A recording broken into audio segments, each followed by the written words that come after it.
Ayah bunda, mungkin Anda pernah mengalami situasi di mana kita lelah, capek, harus mengingatkan putra-putri kita untuk berhenti bermain HP atau menggunakan gadget. Nah, gadget ini bisa HP, bisa tablet, bisa laptop atau komputer. Nah, perilaku kecanduan atau ketagihan pada anak-anak menggunakan gadget ini sudah hampir merata pada anak-anak kita. Saya pun pernah mengalami hal tersebut dan saya berusaha keras bagaimana mengubah pola kecanduan anak saya ini terhadap gadget ini dengan memodifikasi perilaku atau memodifikasi kebiasaannya. Nah, ayah bunda, memang tidak mudah menghentikan kebiasaan anak-anak yang sudah kecanduan.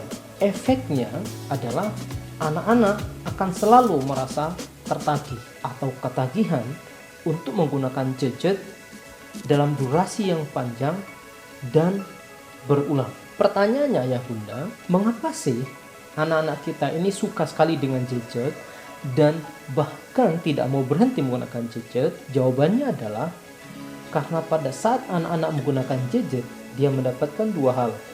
Pertama, dia mendapatkan kepuasan, dan yang kedua, dia mendapatkan kesenangan. Apalagi saat menggunakan gadget tersebut, ada tantangannya.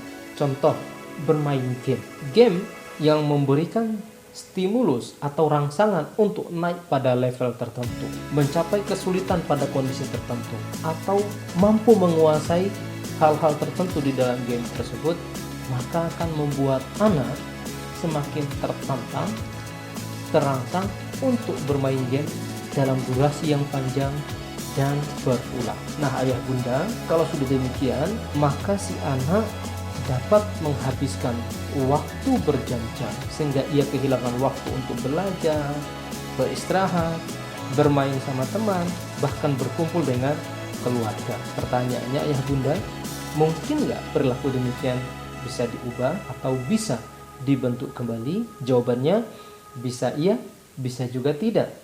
Tergantung bagaimana cara kita membentuk atau mengubah atau memodifikasi kebiasaan dari anak-anak kita yang sudah kecanduan. Pada video kali ini ayah bunda, saya bersama dengan tim saya yang berada di balik produksi ini akan berbagi dengan ayah bunda bagaimana cara memodifikasi perilaku anak yang sudah kecanduan bermain gadget dengan menggunakan pendekatan psikologi. Nah, ayah bunda, bagaimana bentuknya dengan mengurangi perilaku kecanduan itu? Saya akan jelaskan satu persatu di dalam tahap ini. Semoga ayah bunda nanti bisa mempraktekkan di rumah dan nanti ini bisa membantu mengurangi kecanduan anak-anak kita terhadap gadget. Oke, yang pertama kita tentukan target perilaku. Target perilakunya adalah mengurangi jumlah jam menggunakan gadget. Apabila si anak ini secara bertahap mampu mengurangi jumlah jam menggunakan gadgetnya, maka ia akan mendapatkan hadiah. Nah, ayah bunda bisa berdiskusi sama si anak ini, apa kira-kira hadiah yang powerful bagi si anak atau yang kuat bagi si anak ini sehingga menjadi alasan yang kuat buat dia untuk mengubah perilakunya. Contoh, si anak suatu ketika pernah minta, aku pingin dibelikan sepeda misalnya, tapi ayah bunda bisa ngomong begini, ayah bunda akan membelikan sepeda apabila kamu telah berhasil mengurangi jam penggunaan gadgetmu tinggal sehari hanya 2 jam. Nah, tentu saja mengurangi penggunaan gadget secara signifikan dari 5 jam jadi hanya 2 jam itu tidak mudah bagi si anak. Maka kita beri waktu secara bertahap. Nah, setiap tahap yang ia mampu ia selesaikan, misalnya dalam sehari dia hanya bisa menyelesaikan berhenti setengah jam, maka kita berikan token sebagai imbalannya. Token ini tentu saja kita jelaskan jumlah token tertentu yang kita berikan, jumlah tanda tertentu yang kita berikan dapat diganti nanti dengan sepeda yang ia inginkan, dan tentu saja setelah dijumlahkan dalam jumlah tertentu. Oke, satu, tentukan target perilakunya. Yang kedua adalah tentukan bentuk tokennya. Tokennya itu bisa misalnya stiker, bisa juga dalam bentuk misalnya kalau di rumah ada papan lalu kemudian kita buatkan misalnya satu coretan ya. Tentu saja coretan-coretan ini, stiker-stiker ini tidak bermakna buat dia, tetapi akumulasi dari stiker ini akan bermakna buat dia. Yang ketiga ayah bunda, nah sekarang kita atur bagaimana jadwal pemberian penguat atau token atau stiker tersebut. Contoh, jika dalam sehari itu si anak ini berhasil mengurangi jumlah penggunaan gadgetnya, maka kita kasih tahu bahwa si anak itu akan mendapatkan stiker atau token tadi itu.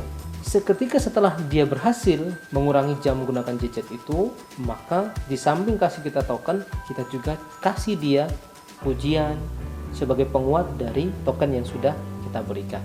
Keempat, ayah bunda, bisa jadi dalam sehari anak ini bisa lalu mengurangi penggunaan gadgetnya dengan jumlah waktu yang sangat signifikan. Hati-hati ayah bunda, jangan terpancing untuk memberikan token yang berlebihan.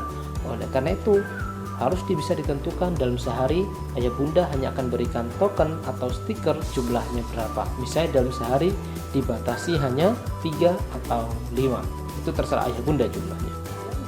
Kelima, ayah bunda, setelah si anak ini misalnya setiap hari dia berusaha dengan sekuat tenaga untuk mengurangi jam penggunaan gadgetnya, tapi ada kali waktu si anak ini ternyata dia lost menggunakan gadget lebih dari apa yang kita harapkan.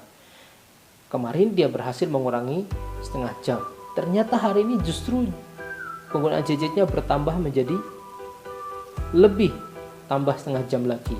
Artinya apa? Maka token yang sudah kita berikan kemarin kita ambil kembali.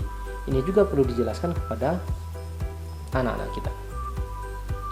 Oke ayah bunda, selanjutnya poin yang kelima adalah kita menjelaskan kepada si anak, kita tetapkan waktu dan tempat untuk penukaran tokennya. Contoh, apabila anak ini secara terus-menerus mampu mengurangi jumlah penggunaan gadgetnya, baik itu di rumah, pada saat kita pergi keluar jalan-jalan bersama keluarga, ternyata ia mampu mengurangi jumlah jam penggunaan gadgetnya, maka token-token yang kita kumpulkan tadi itu kita jelaskan bahwa token itu baru bisa diganti atau baru bisa diberikan nanti kalau kita sudah pulang ke rumah. Jadi ini maksudnya apa? Kita harus menemukan titik situasi di mana anak-anak akan selalu ingat bahwa apabila dia telah berhasil mengurangi, membentuk perilaku yang diinginkan, maka dia akan mendapatkan apresiasi, dia akan dapatkan stiker, dan jumlah stiker itu akan diganti dengan hadiah tertentu yang dia inginkan. Ayah bunda, dan ini juga penting, ini seringkali juga tidak dilakukan oleh orang yang menggunakan token dalam pembentukan perilaku, yaitu menjelaskan bahwa token ini atau stiker ini bisa hilang atau bisa berkurang apabila perilaku yang diharapkan tadi tidak mampu ditampilkan, tidak mampu dipraktekkan oleh contoh. Kita berharap penggunaan gadgetnya berkurang tapi si anak justru bertambah waktu penggunaan gadgetnya, maka konsekuensinya adalah kita akan ambil token yang sudah diberikan. Semoga video ini bermanfaat buat ayah bunda. Kita berdoa semoga putra-putri kita, anak-anak kita menjadi generasi-generasi hebat di masa depan dan mereka mampu meraih apapun yang menjadi impian dan cita-cita mereka. Dan kita doakan semoga mereka semua tetap sehat, tetap semangat dan berprestasi. Saya yakin mereka semua akan mengubah hidup ini menjadi lebih baik dengan cara-cara mereka yang positif dan luar biasa. Terima kasih ayah bunda sudah berkenan melihat video ini. Dan jika ayah bunda merasa bahwa video ini bermanfaat, silahkan like, komen di bawah, subscribe di channel ini nih, dan bantu kami untuk menyebarkan lebih banyak hal-hal positif dari ilmu psikologi. Terima kasih, sampai ketemu di video yang selanjutnya.